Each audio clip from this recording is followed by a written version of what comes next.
You're live. Okay, everyone. I see we have several hundred people in. I want to welcome everybody. This is the first time I'm doing a YouTube live. And reason I'm doing that, we do these, on a bi-monthly basis, I should say, with my inner circle. And it's actually a little different. I can actually see and hear them. We can, answer questions. We can communicate with one another. And I enjoy it. I really enjoy getting involved with the people in my crew. We have 17,000 members in the crew. We did a live with them last week. It was terrific. So, I'm going to really encourage all of you to look into that, join.michaelfranzese.com. If you want to have, more engagement with me, that's the place to do it. But today I thought that, we would just do a Q&A. I get so many questions in all the comment sections of all the videos that I run, and obviously can't get to all of them. We get, thousands and thousands just about on every video. And I appreciate that. I know you're tuning in and most of you are enjoying the content, so we appreciate that. We're closing in, I think, on 600,000 members. We really started the channel last year, so I really appreciate all of you that are tuning in. I see a lot of people from everywhere, Scotland, Germany, Ireland, Idaho, everywhere. So I appreciate Argentina. I appreciate everybody from all over the world. I know we have a lot of followers everywhere, so I appreciate. So the way this goes, I can't see you, but I can look at the chats and answer some of the questions. And again, if you really want to engage with me, it's all about my inner circle, join.michaelfranzese.com. I know you get a lot out of it. We put a lot of content in there. Yesterday, we had something about networking, how important it is, how it's helped me in my life. You want to hear stories about my past life and how they apply to what I'm doing today and how they may apply to what you're doing. That's the place to do it. But let's get right into some of the questions. I see there's some good ones already. There's somebody from Hawaii. I'm going to be in Hawaii in November, I believe. I'm speaking at a church there. So if you follow me, you'll probably find out where. Maybe I can meet you there. And man, these things are going pretty quick. Can we slow them down at all? We got several hundred people in already. Okay. Did you know Eddie Kleback from Pittsburgh? Curious. We were told he was connected. Never heard of him, my friend. Doesn't mean he wasn't connected, but I certainly don't know him. Somebody from Montreal, Canada. Somebody from Las Vegas. Person in Las Vegas. I don't know if you ever saw my show there. I had a show there over at the Plaza called A Mob Story. It was about the history of Las Vegas, set to music and dance. Very successful show. We were going to be on the Strip last year, but obviously COVID closed us down. We may come back next year. We'll see how that goes. And let me see. My name is John, and I'm from Brooklyn, New York. Well, that's where I was born and raised. Greenpoint, Brooklyn was my dad's hometown. That's where I was raised. Then we moved out to Long Island. Still love Greenpoint. It's changed a lot, that's for sure. Can you cover the 1991 Mobsters movie on the next Mob Movie Monday? I'll get to that. I like that film. I think that's the one with Christian Slater, if I'm not mistaken, and a bunch of the younger guys. It was a pretty good film, pretty well done. Lucky Luciano and a couple of the guys was about that era. So, yeah, I'll get to it in the future. And we have Yankees game. Yankees just lost to Seattle, so let's not even talk about them. Crazy season that they're having. They're up, they're down. Who knows where they are. How many times did you meet Roy Demayo? Not very often, but I knew Roy. I met him a couple of times. I'll tell you a quick story. I had two Jaguars at one time back in the 80s, and both of them were stolen at one point in time, one morning. Both of them were stolen. So I made a couple of calls around town, and I did find out that they were at Roy's Chop Shop, and I did get them back. And Roy and I kind of laughed over that back then. But I didn't know him really well, I'll be honest with you. But I did have occasion to meet him. Everybody knows Roy's story. Pretty many of you do. Kind of sad the way it ended, but he was one of the rougher guys. I can tell you that. Okay, let me see. We got to slow this down. Tell us about Gas Pipe. There's everybody knows who Gas Pipe is. I think you do. If not, look him up. He's doing, I think, 400 years in prison. Tough story there. He cooperated for a while. Then I believe they threw him out of the witness protection program. A lot of people talk about Gas Pipe like he was the one that started the whole gas tax fraud business. I can tell you that's not true. There was a lot of people that were in the gas tax fraud business, defrauding the government out of tax. I was one of the principal players, myself and Larry Irizzo. All I can tell you is I didn't invent it. We didn't create it. But I think we took it to another level. I think we did it better than most of the people did. And we had a pretty long life. We ran it for about 7 or 8 years. So that was a good run. And, we were able to switch things up when the government kind of seen what we were doing. But, eventually it ended. My partner, Larry Rizzo, became an informant. I actually went to prison based upon, some of the charges in that whole case. So, but he did not, Anthony Queso, Gas Pipe did not invent the business. I don't know who did. The Russians were involved in it. They were doing it. They couldn't do it like we were doing it because it was very difficult to get a license, a wholesale license. I had a connection to get the licenses. We had 18 licenses at one time. So with those 18 licenses, we were able to service a lot of different people that were trying to get into the business. So it's really complicated. I can't get into it and explain it all now, but I can tell you it was a very complex operation. I will say I think we did it better than most. We had it down pretty well, and we had a good run with it. But again, I didn't create it. I wasn't the only one in it, but I'm pretty well known for it because I went down for it, and, we made a tremendous amount of money, and that's that. So what do I think of the baby gangs of Naples? Well, I don't think too much of them.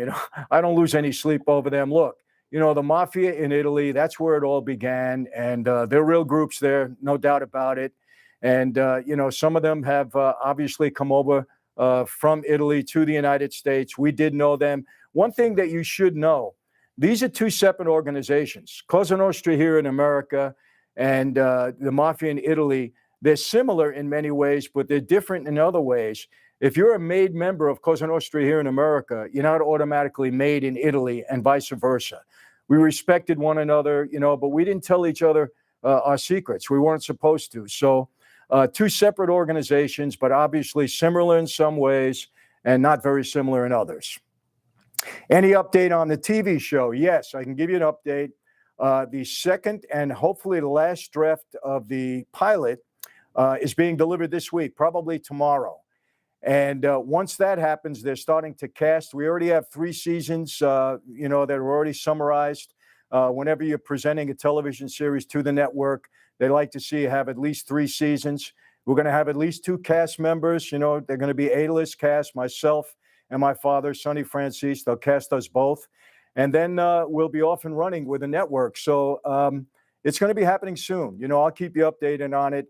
And that's another thing. If you're in my crew, in my inner circle, we're going to be arranging a premiere showing for all of us. You'll get to see it before anyone else, and you'll get some insider scoops before anyone else. Join.michaelfranzese.com. I know you get a lot out of it. The inner circle.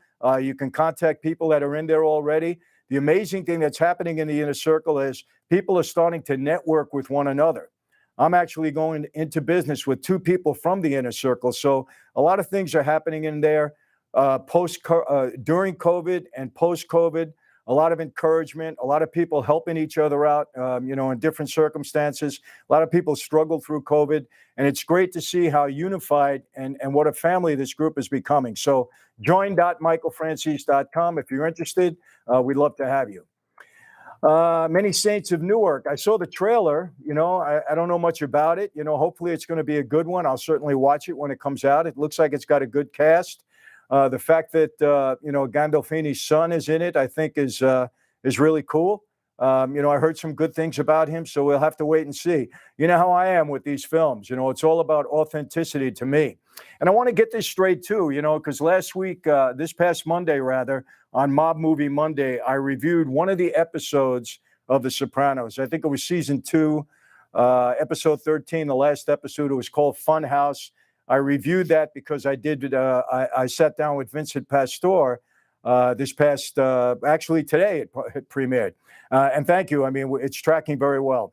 But I did not watch the entire Sopranos series. I said that early on. I watched the first season, and then I kind of lost interest for whatever reason. I don't know why. Not because it was bad. I just kind of lost interest. But, when I went back and started to look at it again and again, I still haven't watched the whole series. I really see the brilliance in it. It was brilliant. David Chase did a great job. Gandolfini was terrific. Everybody was good. So I'm going to pick out certain episodes. somebody had said, they called me on it because I didn't know who, what's his name is, Silvio. I forgot his name, that he was the underboss, so you could tag me on that, maybe it's well-deserved.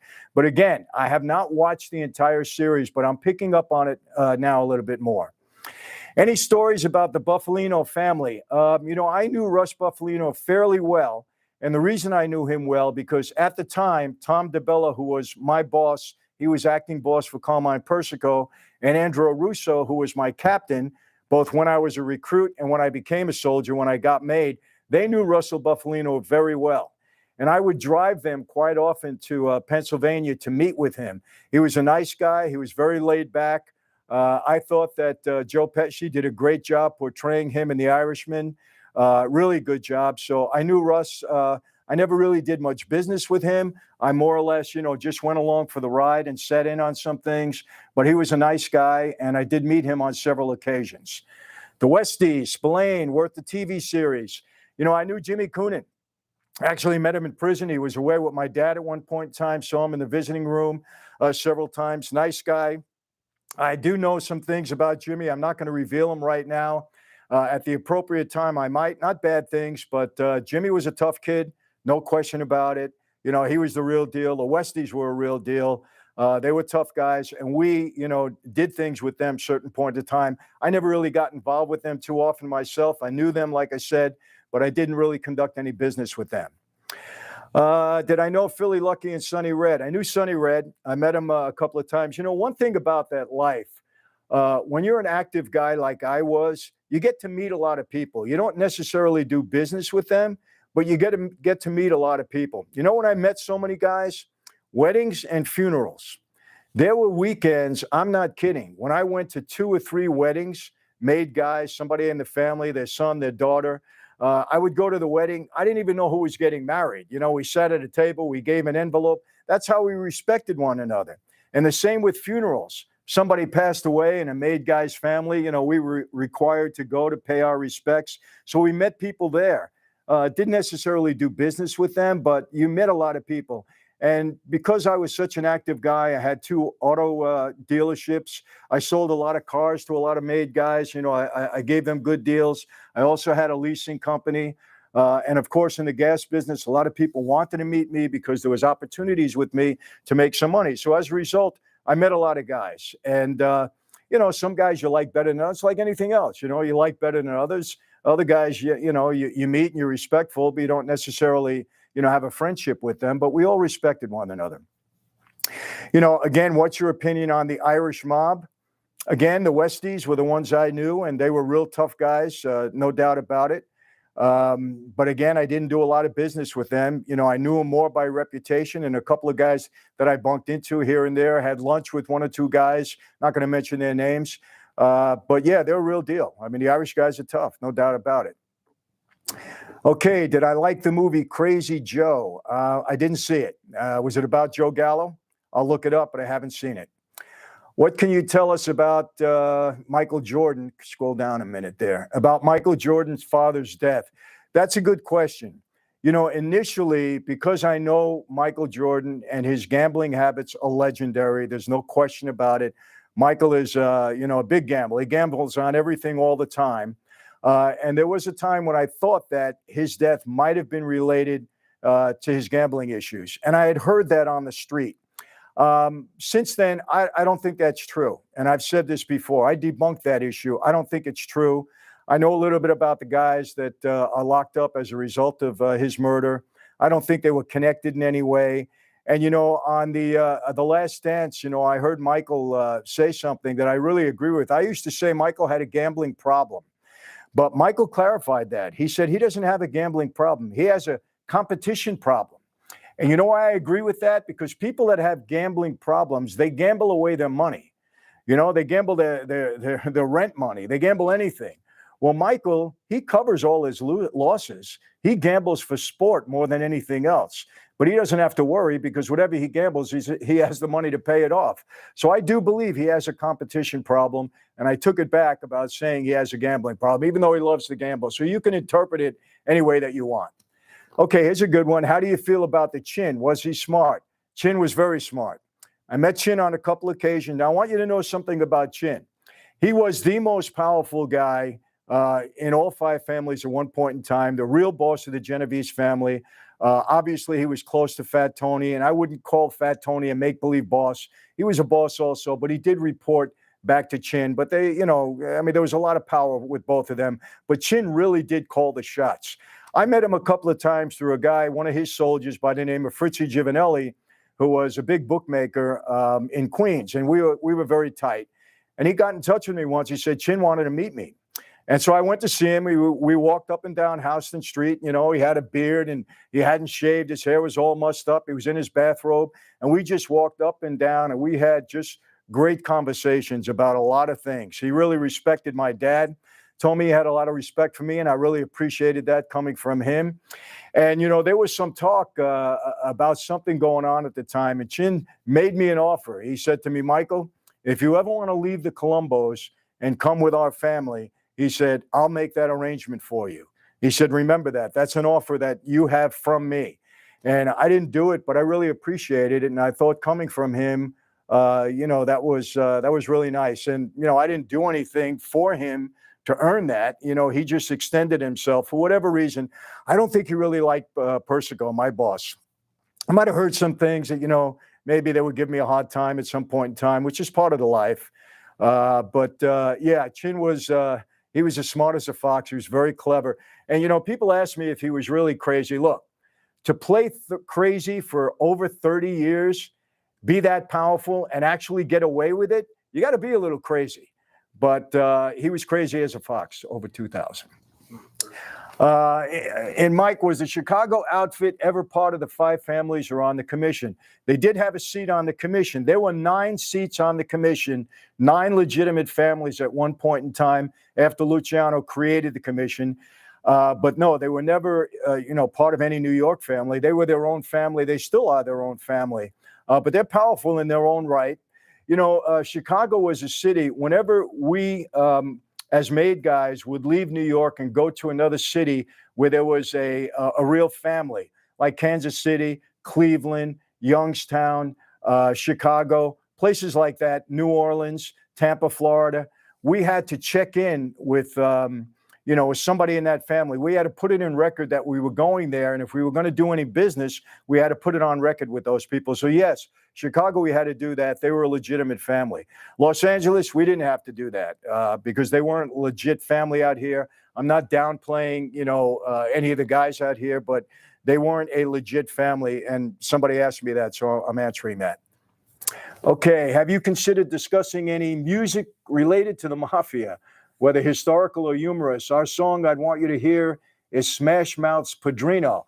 I'd love to hear it. I've never heard it before, but, look, Frank Sinatra, I think some of you know, recently I had the pleasure of staying at his compound. A friend of mine owns it, bought it from Frank Sinatra, and I brought my family there. We stayed on his compound on Father's Day, and it was a great experience. The memorabilia and the artifacts that we saw there were just, I love Sinatra. He marked an era for me. I met him several times at the Copacabana when I was younger with my dad. I met him later on at the Italian-American Civil Rights League. He came there once or twice for Joe Colombo. My dad did know him well, and I met him several times. I love Sinatra. Was he connected? He was connected in a sense that he knew a lot of the guys. Did he owe anything to guys? Did he, were they, did he have to pay tribute to them? No. Nobody put their arm on Sinatra like that. He did favors, and we did favors for him in return. I remember one time his son was playing at a club. Frank Sinatra Jr. was playing at a club that my father had an interest in. My father was in jail, and Frank Sinatra Jr. was coming to play at the club. And the first night he was there, very little crowd. So they sent word out to me, hey, Michael, can you help the situation? Again, my dad was away. And I said, sure. And we filled the place the next 3 nights for him. And he got great reviews. And that, you do favors for one another. That doesn't mean you own them. That doesn't mean you're paying tribute. You do favors. He was Italian. We all appreciated his singing. He did favors for us. And we, in return, did favors for him. Michael, did you know anyone in the Detroit partnership? No, I did not. I didn't really know any from Detroit. Probably met some people along the way, but nothing notable for me that I would remember. Is there anything you haven't told anyone about Mafia life that you're willing to share with us now? Look, there probably is, guys and ladies, whoever's on here. I want to make this clear, and I think look, I have nothing to hide from all of you. And when I say that, I mean this. People ask, Michael, did you ever speak to the government? The answer is yes. I spoke to the government. I'm not saying that I didn't. As part of my plea agreement, did I have immunity for crimes? And did I make a deal to cooperate with the government as part of my plea agreement? No, I did not. My plea agreement is a matter of public record. I got a 10-year prison sentence, $15 million restitution. There was no cooperation whatsoever attached to it. I went off and did my time.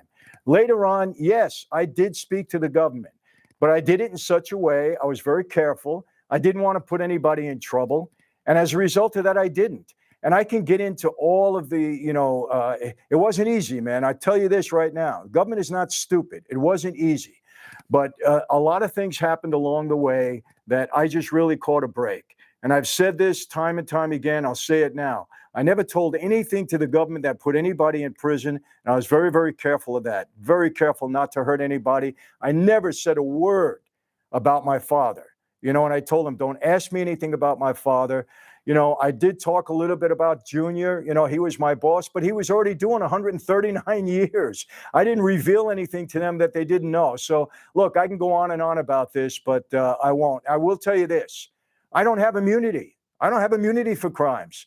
So there's things that I did in the 25 years of my life that I'm not going to talk about, because if I do, the government could be upset with me. And why would I do that? There's no reason for it.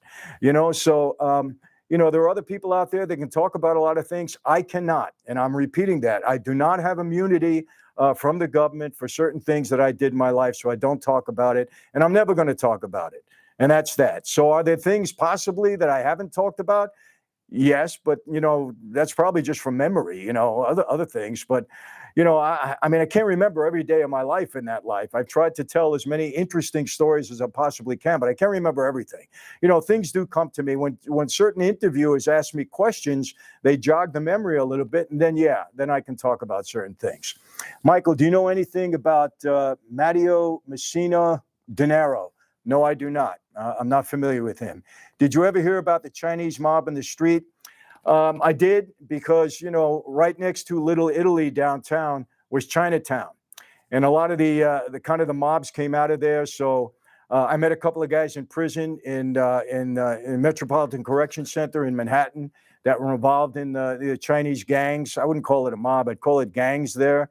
And they were pretty rough kids. I can tell you that. Pretty rough guys. They didn't have a lot of value on human life. That much I can tell you. But I didn't have any business with them. I didn't have any confrontations or run-ins with them. No. Michael, did you watch the new Lansky movie yet? Yes, I did. As a matter of fact, I had a sit down with Meyer Lansky II, who is Meyer Lansky's grandson, yesterday. I know him. We met in Vegas. He lives there. And we reviewed the movie together. So it'll be very interesting, I think, to many of you. We're going to air it on Mob Movie Monday, this coming Monday. So I thought it was a good film. I'm not going to talk about its accuracy now. You got to watch on Monday. But I thought it was done well. Harvey Keitel did a brilliant job for sure. Did Luciano and Costello go against Genovese? I think you know the story there. Yeah, they did at some point in time. And I think I reviewed that one time, in great detail. But yes, they did. Michael, have you seen any of Gianni Russo's interviews? I have. And, all I ask you to do is look at the comment section on Gianni Russo. I didn't know him. I don't think I ever met him. I don't recall ever meeting him. I might have bumped into him at one point in time, maybe the Italian-American Civil Rights League. I don't know, but I'm not going to comment on him. I don't do that. But I've seen some of his things. But look him up. You'll find out about him. Have you heard of Max Kirshner, Joey the Hitman interview? No, I have not. How are the Russian Brighton Beach guys? I had 3 Russian partners in the gas business: Mike Markowitz, Lev Persitz, and David Bogatin.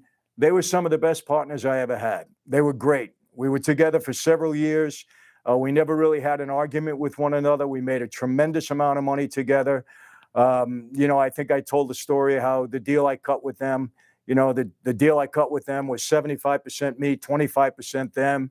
And they balked at that for a minute. And they said, Michael, that's not fair. And I said, no, it's very fair. I said, because you guys are going to steal from me a little bit. I know that. It's the street. So I won't be that mad if I'm getting the lion's share up front. I said, but don't let me catch her. And that kind of set the stage for our relationship over the next several years. And Mike Markowitz, I believe, turned informant. He got killed. Lev Persitz, they went after him. They shot him up. He lived, but I think he was in a wheelchair for the rest of his life. David Bogatin, who was, I think, the best out of the three of them, he fled the country. And I've kind of lost contact with him. I spoke to him once or twice, but not sure where he is now, what he's doing. Michael, did you ever meet Nikki Scarfa or his nephew? I did meet Nikki. I don't know if I had met Phil. I might have, because Nikki had people around him at the time. I don't remember. I got along very well with Nikki Scarfa. I happen to like him very much. We were going to do a deal in Atlantic City together where we were going to unionize we unionized two groups there, the waitresses and bartenders and the security guards. And we had a scheme or a plan to get that done that the Reverend Al Sharpton was involved in. It's a whole nother story. I think I covered that in one of my videos, so I don't want to be redundant if I've covered something already. And I really appreciate it. We got over 2,500 people in on this one now, so really good. And I'm going to remind you again, if you want to really have a face-to-face with me, one-on-one, you want to see my face and I can see you, get to know you better, I want you to go to join.michaelfranzese.com. That's my inner circle. That's my group. Yes, there is a fee for that, but you get a lot. I'm telling you, not only from me. I'm going into business with two people that were in the inner circle. A lot of people are communicating with one another. It's been a tremendous resource. I also have a crew that's a free joining there. We put a lot of content in there to help the crew along.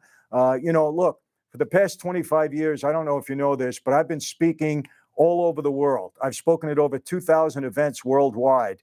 And most of my events, I try to encourage people, obviously steer them out of the life, because the street life is not the way to go. Give them the benefit of some of my experiences in life and try to help people. It's what I've been doing. I've been extremely blessed, people. And I do believe what the Bible says, to those that have been given much, much is expected in return. And I try to do my part. And I've been given a lot. I've been given my freedom. I'm alive. Everybody predicted that I would get killed after I walked away from the mob, but here I am. I've outlasted, many, many guys in my era, just about all of them, that are either dead or in prison for the rest of their lives. So I've been a very fortunate guy, and I like to give back, and that's it. And I'm not, bragging about it. I'm not looking for any kind of bouquets thrown at me. I'm just saying that's what I do. And, I'm married to a woman that does the same thing. My family is into that. So if we can benefit you, that's why we started the crew, why we started the inner circle, and it's working. So join.michaelfranzese.com. Check it out. If you like it, come on in. If you don't, hey, nobody's twisting your arm. Okay, Michael, how can I look as amazing as you at your age? Well, listen, I'll tell you my dad's secret. My dad died at 103. And he didn't look a day over 75. He had a full head of hair. It was as gray as about mine is right now, and he didn't look his age. And he used to lie about his age all the time. And then my dad said, I don't count the prison time. So my dad did 40 years. So in his life, in his estimation, he was like 60 something years old. I mean, I did 8 years in prison. So if you don't count the 8 years, I'm actually 62, but I don't know, look, I'll tell you what I think the secret is. Fortunately, if you have good DNA, you have good genes, obviously that's great. But, I never smoked. I never drank to excess, and I never got obese. One thing, if you let yourself go, in your weight and your eating habits, that's going to come back to haunt you. So you got to try to maintain a healthy lifestyle. You don't have to go crazy. You don't have to exercise every day. I don't. Try to be a little bit active. Don't smoke. Don't drink. Obviously, stay away from the drugs. That's tough. That tears you up. And boy, I've seen that, really hurt people. But, just fortunate, just blessed. What could I say? I feel great. I don't feel any older than I did when I was 30 or 40 years old, honestly. So, do you know Bill Bonanno? I did not know Bill Bonanno. He said that he met me one time. Maybe I did, maybe in prison, maybe out in California. but I didn't know him. He said some things about me. I don't know why, but, a lot of people take shots for whatever reason they have. But, if I met him, I might have met him, but I really didn't have a relationship with him. No. Why are you postmodern Christian and not Catholic? I grew up Catholic. And I don't, denounce Catholicism in any way. They believe in Jesus Christ. Christianity is just something that I embraced. I believe in the Bible, and I just love, exercising my faith in a Christian way. And, that's basically it. And I don't denounce Catholicism at all. There are some things about every faith that you can knock. But I don't do that. But I would rather practice as a Christian because I feel nourished, I feel comfortable. The Bible is my resource and my guide, and it's worked well for me, and I believe it with all my heart. So we can take that up in another time. If you're in the inner circle, you hear a lot more of that from me. Talk on depression. It's a hard subject. It's real. There's no question about it. It is a clinical issue. I'm not the one that really can give advice about it. I've seen people get depressed or get into a depressive state. I know it's real, and I know how deflating it can be. But I'm not the one to guide you or give you guidance in something like that. I can certainly be the one to encourage you and try to help you get out of it. And again, my inner circle, this is the place to go, my crew, because we're not going to do this that often, but in my inner circle and in my crew, we have a lot of interaction, among one another. Could you talk more about the time you met Capone? Well, I never met Capone. My dad met him. Capone died before I was born, so I never met him. But my dad did meet him. Remember, Capone came out of Brooklyn before he went to Chicago. And my dad was born in, I think, 1916 and 1917, somewhere around there. And I believe Capone came into my grandfather's club, I shouldn't say club, bakery. He had kind of a cafe and bakery in Brooklyn. My dad met a lot of guys back then. And Capone, according to what he told me, was one of them. Michael, have you ever heard of the history of the mob in St. Paul, Minnesota? Not really. I don't know if there is a presence there, so can't really comment on it. Michael, did your father ever meet Luciano? My father said he did meet Luciano, told me stories about him. I think my dad at times did embellish things, but he wasn't a liar. He didn't lie about things. And my dad didn't have to make himself be any more important than he was. He was, very important in his own way. My dad made his own way. He didn't have to, puff himself up by talking about other people. So yes, he did meet Luciano. Mike, did you ever meet Sonny Black? Yes, I did. Met Sonny Black. I liked him, and sad what happened to him, obviously. You probably all know that I am friends now with Joe Pistone. Joe Pistone, Donnie Brasco, and I met once back then. Fortunately, never did any business with him back then. But today, I like him very much. And look, you got to respect what he did. To be undercover for 6 years like that, that wasn't easy. I can tell you that. And every day could have been a day when he met his maker, because if he made a mistake or somebody, was able to find out who he is, it could have been a lot of trouble. So, but anyway, I like him very much. Michael, do you know Tommy DeSimone? Met him once or twice, but didn't know him real well. I did know him by reputation, obviously, never had a run in with him, anything like that. So, can't comment too much on that. How do you feel about Crazy Joe Gallo and his relationship with your family? Look, I didn't know him well. Obviously, I did meet Joe. My father knew him very well. He was a hothead. You know what happened to him. He was involved. There was a story my dad told me. I was never able to verify it. But again, my dad wasn't a liar, so I don't believe that he exaggerated things. But during the Gallo-Profaci War, the Gallos did take some Profaci guys. They kidnapped them and they held them for ransom.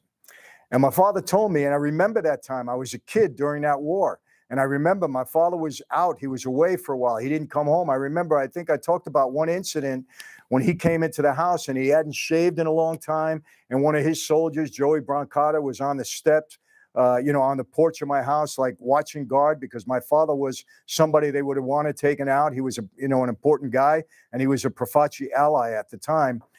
And when they held the captives, Joey Gallo, Joe and Albert Gallo asked for my father to come to negotiate the deal for their release, and he did. And my father could have walked into a trap, and he didn't. Obviously, he did. He was successful in getting them released. Now, the only one that ever told me that story was my dad. But there again, he had no reason to lie to me. So I do believe there was some truth to that. Maybe there was other people that went with him, somebody else, although my dad told me he went alone. And knowing my dad, I have no reason to disbelieve that. But again, I didn't witness it. I wasn't there. I didn't see it. So I always put kind of a, I let people know where I stand when it comes to third-hand or second-hand information. Did you work with Chrysler? No, I didn't. I don't know why that question was asked for any reason. I did read Lee Iacocca's book. I liked it very much when I was much younger, but no, I did not meet him.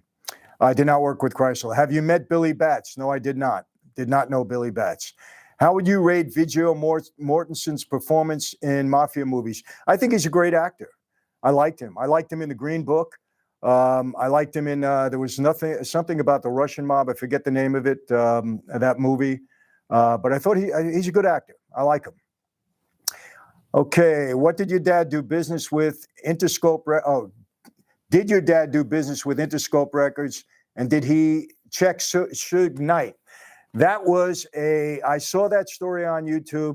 That was a false story. My father never met Suge Knight. I checked this out with my brother because my brother was around with my dad at that time. I was not. My brother said that was a false story. It never happened. There was no truth to it. My dad did not check Suge Knight. Suge Knight's attorney, David Kenner, is my attorney. And I double-checked. My dad never met Suge Knight, and that story wasn't true. So people like to make things up, It's funny on YouTube. You get a lot of stuff that's going on YouTube. You got to check the source, and you got to double and triple check some people sometimes. There's a lot going on that's just not true. Is this something you want me to see? What is the inner circle? Again, it's join.michaelfranzese.com. I encourage you to go on and take a look at it, see if it's for you, if it's something you may want. The inner circle is people that sign up to be part of my crew, to have a lot of engagement with me and with each other. It's kind of a family, a community of people. We have a lot of dialogue between us. We do a lot of Q&As. I see them, they see me, they email me. I have other members of my team that discuss things with them. We put content in there. We give them ebooks, teaching them some of the skills that I had. They get some special preferences for it. For instance, when my television show does come out, when we do have the premiere, they're going to be the first ones to see it. They'll be invited out to see it with me. When my book comes out, A Mafia Democracy, later this summer or early in the fall, they will get advanced copies of it.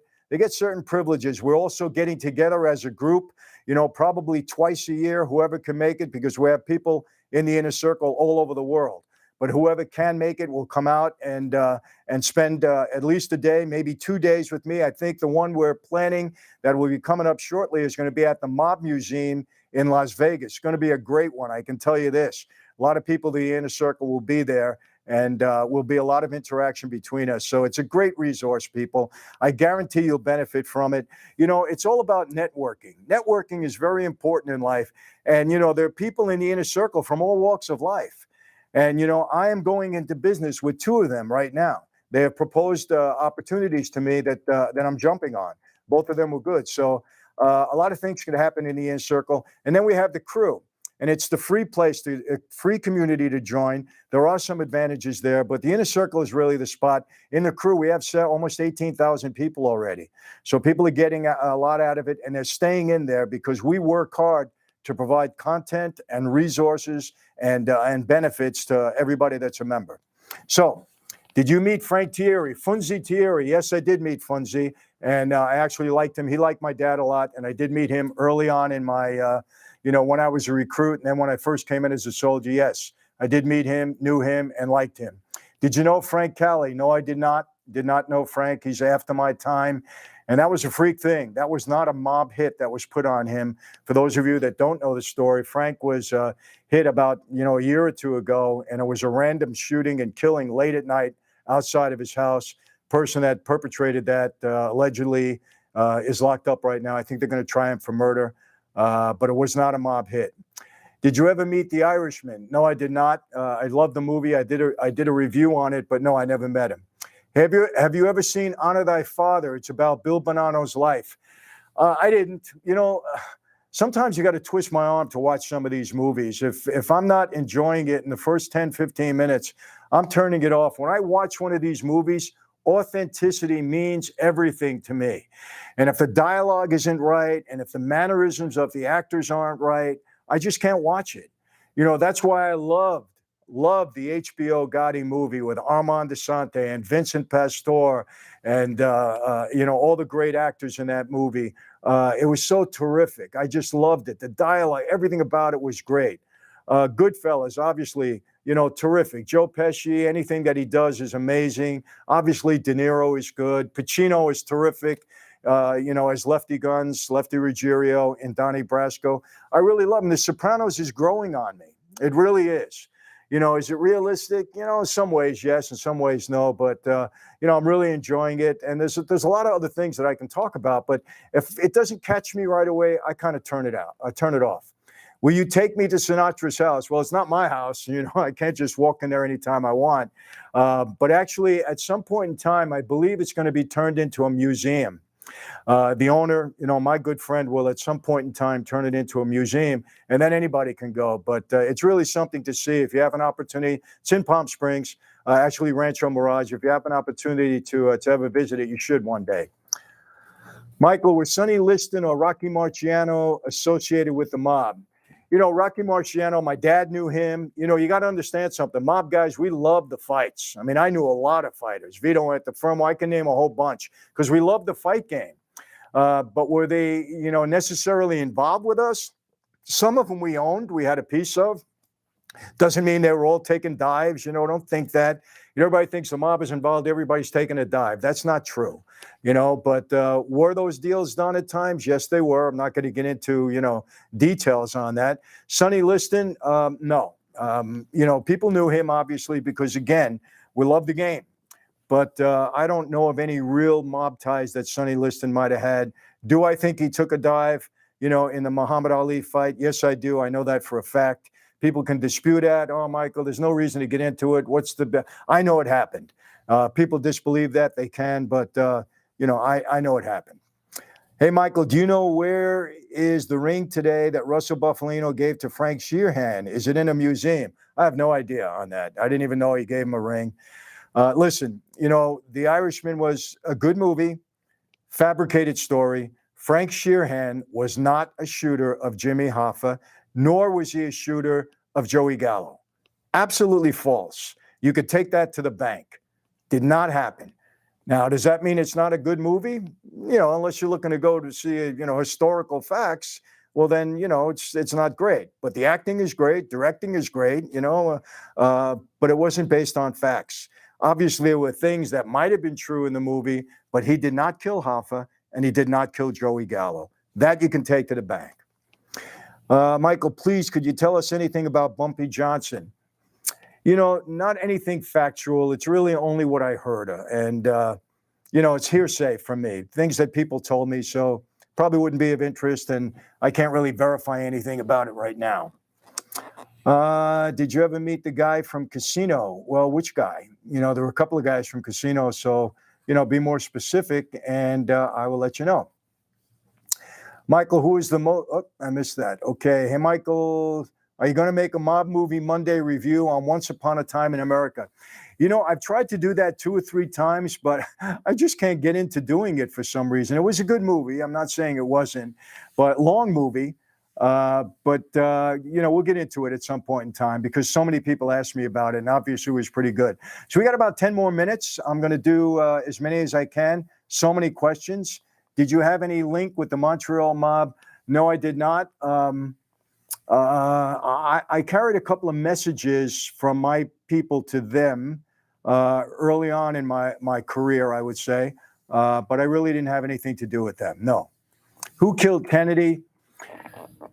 Listen, you can't win in this argument, but I can tell you that I believe, without a doubt, that the hit was mob related.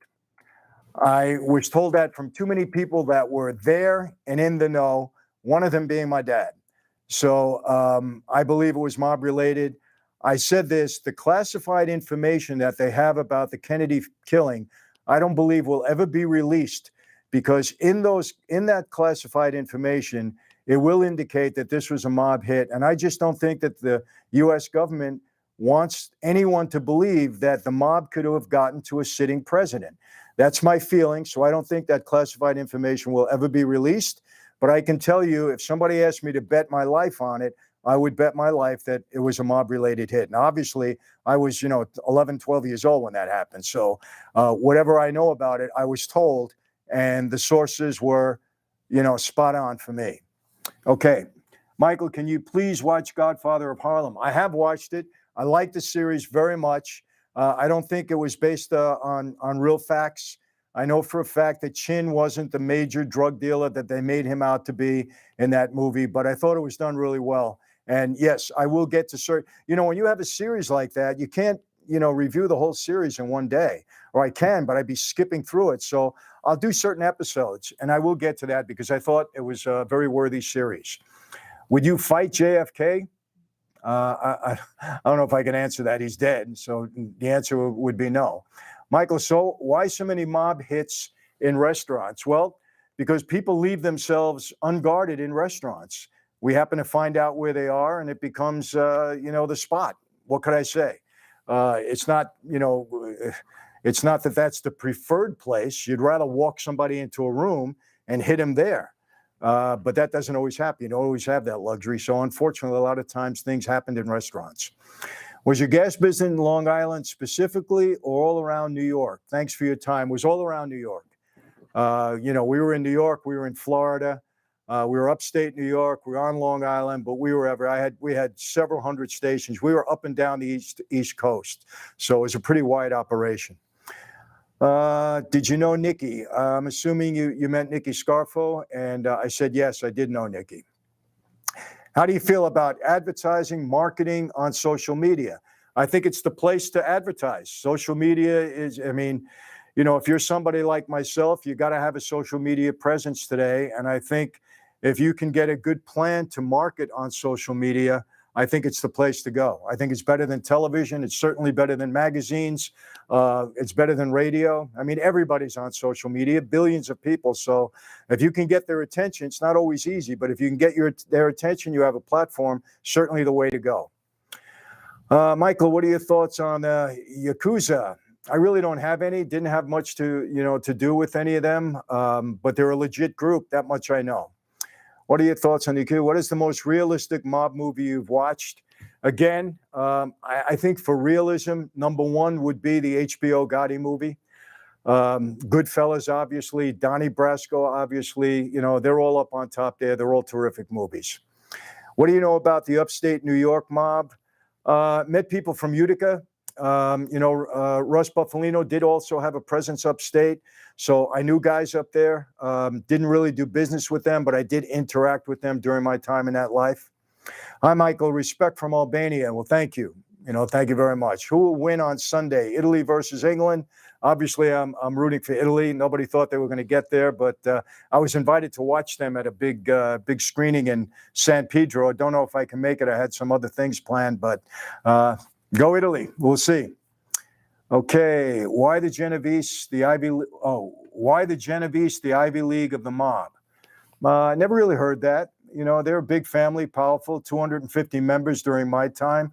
Never really heard that they were the Ivy League, but they were a powerful group, no doubt about it. The Gambinos and the Genovese were the two biggest groups in terms of numbers. They all had over 200 members during my time. I'm not sure what the roll call is now, but definitely very powerful. Tyson interview. Micah stood me up 2 or 3 times. But I'll get to him at some point in time. He had all his people come down. We had all set up and everything for an interview. And then, he came up, he bugged out. He had some kind of an excuse. But he owes me. He knows that. I did his hot boxing. We got, I think, 9 million views already. So he's going to come on. I think he's preparing for his fight right now. But I love Mike. You know, he's very real. And, you know, I understand him. I understand how he operates. But we'll get to do each other at one point in time. I will sit down with him shortly. Respect to you, Michael. Do you know about Mario Fascione from Detroit? No, I do not. Sorry about that, my friend. Michael, who is the largest family? Again, Gambino, Genovese, they're kind of neck and neck. You know, if I had to give it a little bit of a thumbs up, I'd go with the Genovese crew, but I could be wrong. But they're about equal in terms of numbers. Is there any existence of the Italian-American mafia in Egypt? Never heard of that at all. Is there any related mafia stories to Egypt? No, never heard of that. Sammy the Bull, sit down. I cannot even begin to tell you how many hundreds of people have asked me about this sit down with Sammy. I can only tell you this. You know, we've had words back and forth, you know, throughout the years, I would say. It may happen. It may not happen. If it does happen, I'll look forward to it. I'm sure Sammy might. I don't know. And if it doesn't happen, it doesn't happen. But stay tuned. I think you're going to be hearing something very shortly. If it is going to happen, it's not going to be it's not going to be next year. It's going to happen. And if it doesn't happen, we'll tell you it's not going to happen. So I'm going to leave it at that at this point in time. And look, you know, people ask me about Sammy all the time. He's a great storyteller. I mean, I go to his channel. He tells great stories. What could I tell you? You know, there's enough room on YouTube for everybody. So, you know, he's a great storyteller. So if you want to listen in, I tell you to do that. There's no competition between us in that regard. But I would tell you this, it would be an interesting sit down because Sammy and I come from two different places in that life. And it would be very interesting for he and I to sit down. We'd probably butt heads, no doubt about it. But, you know, there is a mutual respect there also. I can tell you that because, look, he's the real deal. I know who I was in that life. It'll be interesting. And let's see if it happens. That's all I can tell you. I'm not making any promises. I'm not saying yes or no, but we'll see. Is there any existence? Oh, I've said that already. Sammy the Bull, yes, 2 times. He answered. Did you ever deal with the British mob? No, I didn't. I reviewed, the Cray brothers. Thought it was a great movie. He did a great job in that movie, but I never had anything to do with them. Did you know anyone from New Jersey mob back in the day? Yes, I did. I did know people from that crew. Got along with them. Did a little bit of a gas business with them, without getting into detail. But they're a good crew. You know, we consider them almost a New York crew. You know, New York, New Jersey, they're pretty much the same. But we do call New Jersey the stepsister of New York. Don't get insulted, you know, we don't mean any harm by it, but it was just a joke, really. Any dealings with Gene Gotti? I knew Gene, met him once or twice, but really no dealings with him. No, I understand he's home now. Did a lot of time in prison. He stood up all the way, so you got to give him kudos for that. And I wish him and his family well. Colorado family, didn't really know them well. Met a couple of them in prison visiting with my dad in Leavenworth Penitentiary back in the 70s, but did no business with them that I know of. What was the opinion in general about Pablo Escobar, cartels, and the way they worked? We weren't major drug dealers. I get hit for this all the time. Guys and ladies, I can tell you, during my time in the life, we were not allowed to deal with drugs. I was told the day I got straightened out, if I dealt with drugs, I would die. We get killed. I knew guys in that life. I told a story about Anthony Gallo, you know, a dear friend of mine who blew his brains out because he was dealing with drugs and he got caught and he didn't want to get killed. So he killed himself. It was a serious issue. Were guys doing it? Yes. On the side. Were we major drug dealers? No.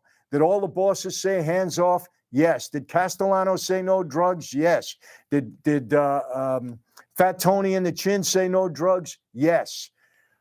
Were they doing it on the side? I can't answer that. If they did, I didn't know about it. But we were told not to deal with drugs, and that's it. And we weren't allowed to do it, and guys paid with their lives. That's all I can tell you. So please don't say, Mike, that's wrong information. I'm not trying to clean us up by saying we weren't drug dealers. I'm just telling you the facts. That's how it was. Ask Sammy. I don't think Sammy dealt with drugs. But ask him, you know, he'll let you know. Michael, did you watch Lansky? I answered that already. What was your favorite Italian restaurant back in the days? Gosh, we had so many back in the day.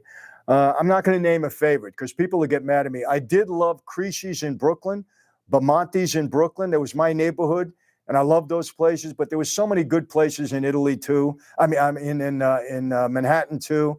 So I'm not going to name any one. There was so many during that time. I like family style cooking.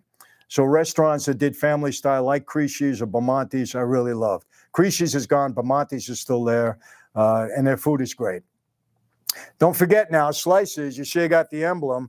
We're coming to a neighborhood near you. We're starting to branch out. We're going to be all over the country, hopefully all over the world, in the next several years. We're working on that now. You're going to love the pizza. Trust me, I know good food. I know good pizza. I wouldn't put my name on it if it wasn't good. I come out of Brooklyn and New York, and people say, that's the best pizza in the country. Probably is, but there's good pizza restaurants in a lot of places now, but ours is really good. Everybody that's been in there loves it. So you can check now online. People will tell you the same thing. Michael, you're an inspiration, respect. Thank you very much. I appreciate that. What's the best mob books? Somebody asked me that. I didn't read all the mob books. I read mine, Blood Covenant, Quitting the Mob. We put a lot into those books, but Five Families by Selwyn Robb, huge book, very complete. I know Selwyn Robb. He knows the life. He's an investigator. He studied it. Pretty good book. A lot of accurate things in there. He does his research and he doesn't make things up. He doesn't embellish things. So it's called The Five Families and it's by Selwyn Robb. If you're really a mob enthusiast or you really want to know about the life, the history, I would recommend that book. Okay, what was Paulie Vario like? I got along with him. He owned, a couple of clubs out on Long Island that I frequented. Paulie was, for me, a good guy. Other people say differently, but I got along with him. I got along with most everybody, people. I got to be honest with you. There were a few guys that, maybe I rubbed them wrong or they rubbed me wrong, whatever it might be, but that I didn't really care for. But you got to understand something. Made guys in that life, whether we liked one another or not, we were respectful to one another. That's just how it goes. That's what the code, that's what it meant to us. We had to be respectful to one another. You need to understand that. So we didn't diss one another. Maybe we talked behind somebody's back to somebody close to us, but we were respectful of one another. It's just the way we behaved. And, even today, look, whatever I feel about Sammy was a real deal.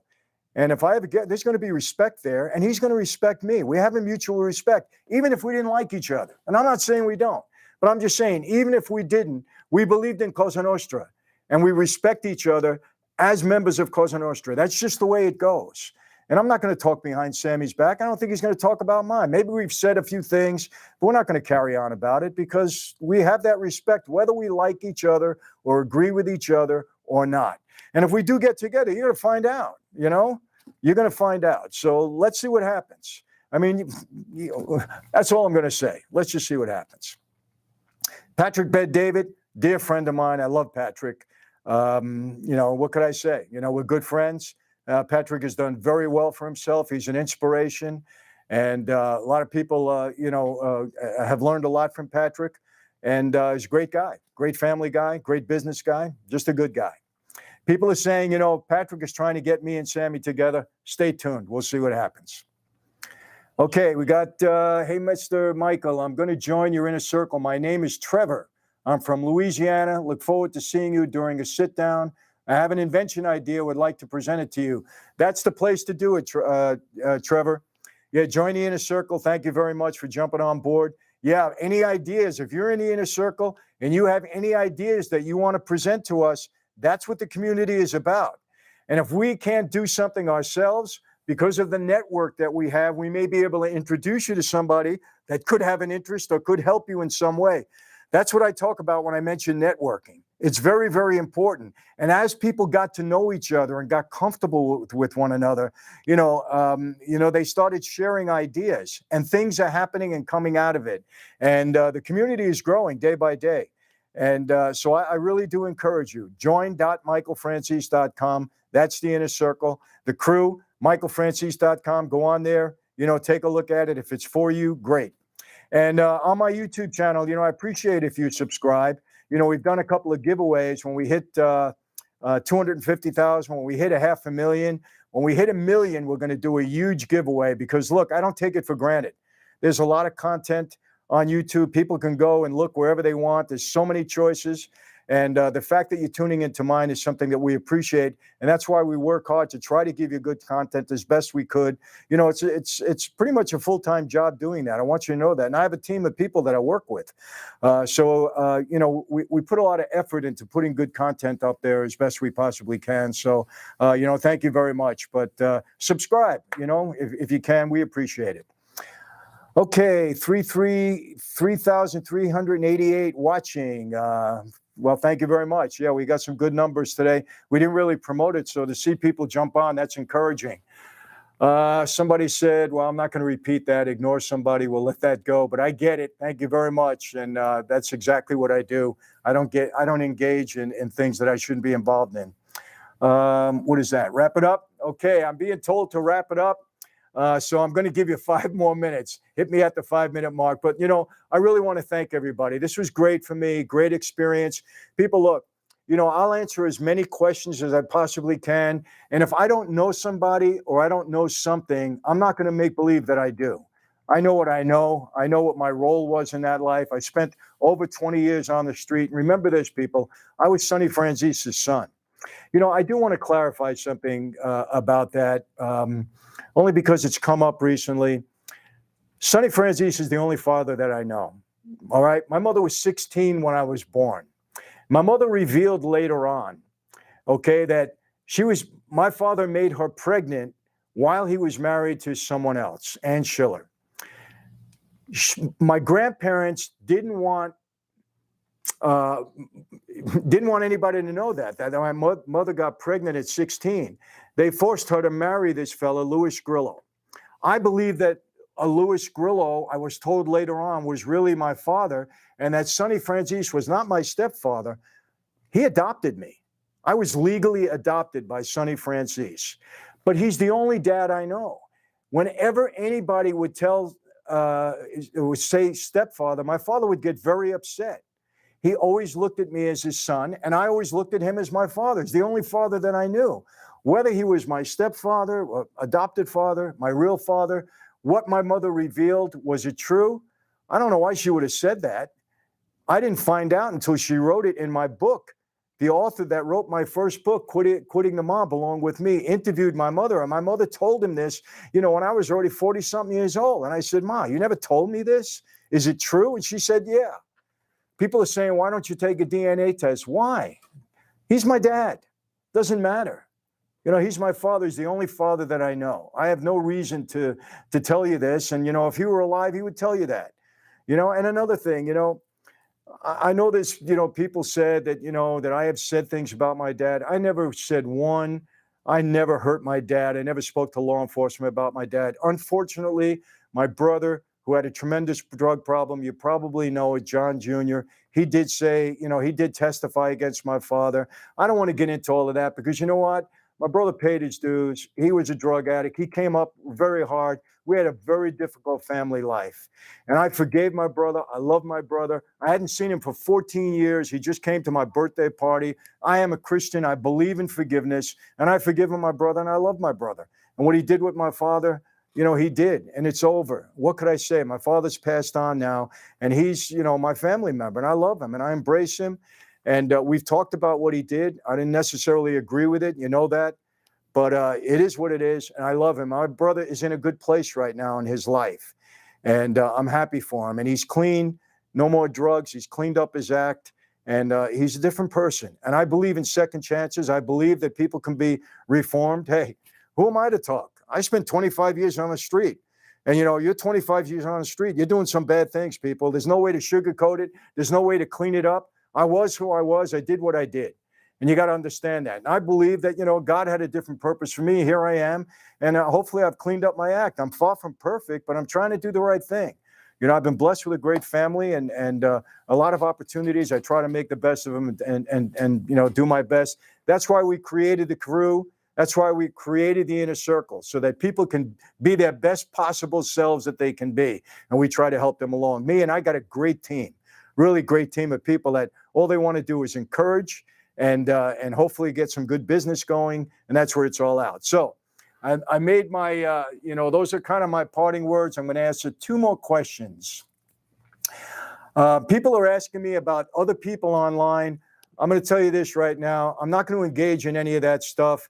You know, people in the comments section are telling me all the time about things are being said. Look, I don't believe in that. I don't go back and forth with things like that. People can say what they want to say online. All I can tell you is, you know, do your research. If you believe what somebody tells you, hey, and you've researched it, good for you. And if you don't, you know, there's a reason why. But I'm not going to engage in any of that stuff. That's not who I am. It's not what I choose to do. Yeah, you know, I'm online for me and for whoever I can help and support and entertain. This is entertainment also. Let's face it. So that's the deal. Do I believe the Mafia was more powerful than the drug cartels? Two more questions. Look, in terms of money, the drug cartels, the big ones, look, they dealt in billions. In terms of power and influence within the United States, I can tell you this. The Mafia in this country from the 1950s to the mid-80s, those were the golden years of the mob when we controlled a lot in this country. We had strength right into the White House. We controlled the unions. We controlled some major corporations. I'm not going to get into it now. We controlled the streets. There was nobody as powerful as us. Is it the same now? No, it's not. I lived through the golden years of that life, I can tell you. So in the United States, nobody had it better than we did. Nobody was more powerful than we were at that time. In other areas of the world, you know, Mexico, South America, drug cartels, they had it all. We didn't have as much power there.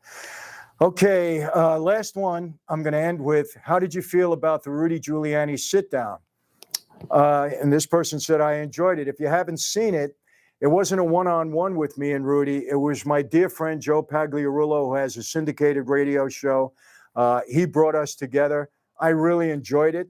You know, at one time, Rudy was my enemy. He prosecuted me. I went to trial for several months. Had I been convicted, I probably wouldn't be sitting here now. I would have gotten at least 50 years on a racketeering case. Fortunately, I was acquitted. I beat the case. All these years later, I don't see why, you know, there's no holding a grudge against Rudy. I happen to respect him. He was a great mayor in the city of New York. I lived there. I know he did a great job. I thought he was great through 9/11. I gained a lot of respect for him at that time. And I'm not going to comment on the politics. I don't think there's any reason to at this point. But I have a respect for Rudy Giuliani. And I did enjoy the interview. It was something for me after all of those years to sit down with somebody that was an enemy of mine at some point in time. And during that interview, he spoke very well. I think he was very truthful and he made a lot of sense. And so there's no axe to grind. You know, he has none with me at this point and I have none with him. You know, what do? Do you hold a grudge all your life? I mean, you know, he didn't put me in prison. I beat the case. So maybe if I lost, I might have felt differently. I don't know. But that's it. So I'm going to wrap it up right now. You know, I thought this was great. We spent, about an hour, I think, a little longer than we expected to. But I do encourage you, if you enjoyed this, we're not going to be doing this all the time, I can tell you, because we really reserve this for the crew in the inner circle. So if you want to take a look at it, join.michaelfranzese.com. You'll have a lot more interaction with me. Slices Pizza, if you're interested, you know, there's going to be some opportunities there, opportunities that my inner circle will have. I can't get into it here, you know, but if you get in there, you'll find out what that's all about too. So listen, you know how I always leave you in all my my YouTube videos? I'm going to leave you the same way now. God bless, be safe, be healthy, and yes, I'll see you next time. Take care.